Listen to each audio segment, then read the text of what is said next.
This show's called Drewz Viewz. I'm doing Car Tuesday with Steven Universe, so check it out, okay?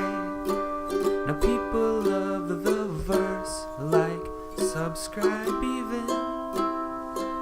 Now let's sit back and watch me watch it. Steven! Drewz Viewz here, back for a Car Tuesday, reacting to cartoons on Tuesday. Steven Universe, Season 2 Universe. It's the verse. Alright, enough of that. Time to get back into it. Today I'm up to episode 8 and 9, I believe is what it is. I'm not on the even anymore because of that non-canon episode 3, which that video is out now if you haven't checked it out yet. And you'd like to give it a look. I also reacted to the extended intro on that and a couple of little shorts, like classroom shorts and stuff. So that's good stuff there. Check it out. But last time on with episode 6 and 7, we started off with a bit of a Connie / Pearl episode. Pearl's training Connie. She wants to be a sword fighter to assist Steven on like the battlefield. Pearl wanted her to be his knight, essentially, and kind of slot into the role that she was with Rose Quartz. But that's not really the same relationship those two have. Steven wants more of a compatriot, and he wants to battle alongside her, not just have her, Connie, risk her life for him.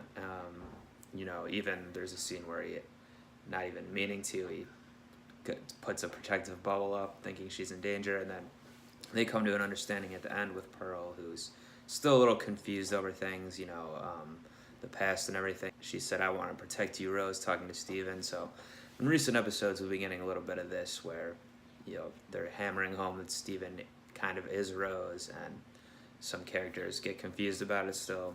Second episode, what was that one? Oh, it was Ronaldo app. He had his documentorial debut. I don't know if it was a debut, but keeping Beach City weird. He's finally putting it together that it's, the gems that cause all the stuff, Steven and the gems, all the weird stuff going on. Had some good footage of the hand coming down. Didn't really bring it home though. Had a little editing problems, not maybe the best documentarian, but his brother PD, which I learned was spelled P-E-D, that's kind of weird, but anyway, PD told him, he was his cameraman assistant and all that, and he told him, because Ronaldo kind of correctly said if Steven and the gems weren't around, Beach City wouldn't be getting in trouble all the time, getting damaged, people with life in danger. But his brother told him, if they leave, which Garnet feigned that they would, then it won't be weird anymore. And Ronaldo cares more about it being weird and his conspiracy theories and all that, I guess, than people actually being safe. But as Garnet said, there was no plans for them to leave anyway. And look, I still want to know why the gems chose Beach City to begin with and everything like that. If it has any meaning or that's just where they randomly decided to set up shop. But anyway, I'm excited to get right into the eps today. Hopefully we get some movement on the plot line here. I want to see what's going on, with the enemy and all that sort of thing. So I don't know if we're going to get that or it's going to be more character-based episodes, but I'm just about to find out right now. Definitely a fusion-heavy episode of Drewz Viewz this week, a fusion-heavy 2-pack, and also kind of the love theme throughout. Love, relationships, all that. I looked in there with Greg talking to Connie real briefly there, because, thinking about it, his son is so different than him, is part alien or whatever, gem, whatever you call it. So it's nice you can kind of have like a surrogate daughter or child or whatever with Connie and help her out, especially since her parents are one way. He's definitely different. It's good to have different adult influences. Anyway, that was certainly not the main portion of the episode. It was another flashback. Still trying to get the timeline down. I mean, based on the context clues and everything, I do think it's probably, it seems like it's around late 80s, early 90s era.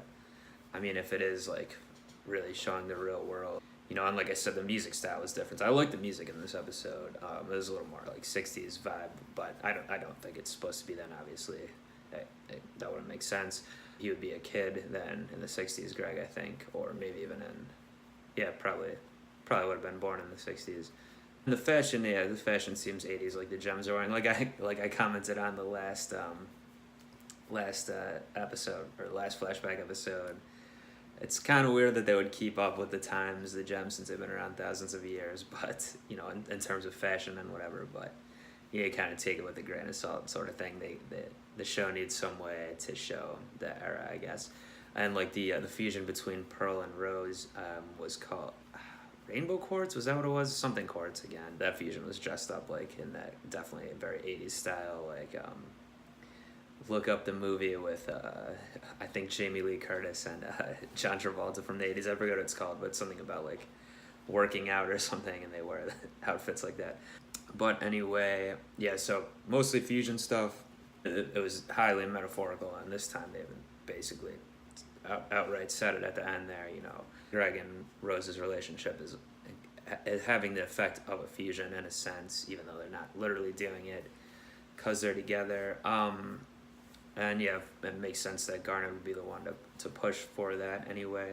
I don't know if this means that because Steven can do the Stevani thing and confuse with humans, I think that just further highlights that how he's like kind of like a special creature apart from other gems or humans in general. And is it because of the mix of the two? We don't know. We still don't know how it happened, but you know what Rose actually did.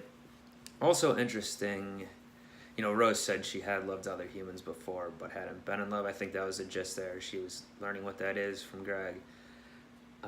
So I don't think she's had another relationship in the same way. I mean, it does kind of seem like she's just super interested in humans, almost from like a sociological perspective, or even like that they're animals, kind of like in a zoo almost, like, or I guess wouldn't be a zoo, but like in the world, she's going to Earth, like it's the jungle, like looking at the creatures there kind of thing. But then it's different now that she's loving one, I guess, in more human sense. I don't know. I mean, it's interesting to see what her perspective is. And so maybe she really was kind of like a maverick from the normal homeworld set here, and that's why she wanted to go to Earth and all that. There was some comments to that effect. I can't remember exactly what she said, but something, yeah, it definitely seems like she's on her own kind of crusade here. And then the stuff with Pearl, you know, we obviously know it does basically seem like Pearl, obviously she's jealous of Greg in this. Does seem like she's in love with Rose, not just loves her like a friend or compatriot or respects her a lot, which all those things as well, but it seems kind of like she wanted a romantic love with Rose, or however that works for gems exactly. Obviously not the same as Ruby and Sapphire that want to stay together all the time. I mean, who knows, maybe Pearl would have wanted that, but Rose didn't. I'm not sure. It's kind of a little analogous to like sometimes you see in media or in real life too, I'm sure, like you're if you like your friend, I guess, in like that sense, like romantically, but they're not into that, they just see you as a friend, and then they're into like the cool guy or whatever, I guess. Or I mean, Greg doesn't seem that cool, but I guess he is. He's a bit of a rock star. Then the friend is getting upset over that, but it's not necessarily meant to be. Everyone doesn't, you know, people like different things. It doesn't always work out clearly, so I'm trying to get some of those themes across like this.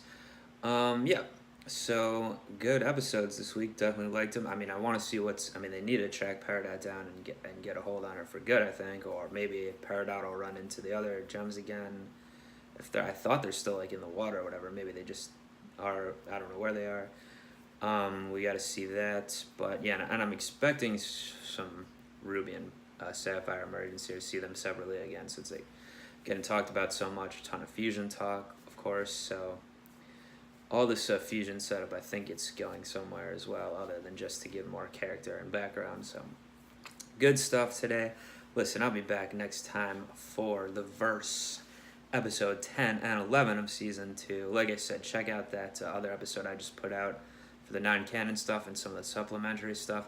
Please subscribe to this channel if you're not already and you like these here reactions. You know, give it a like, give it a comment, get a little conversation going on the channel here.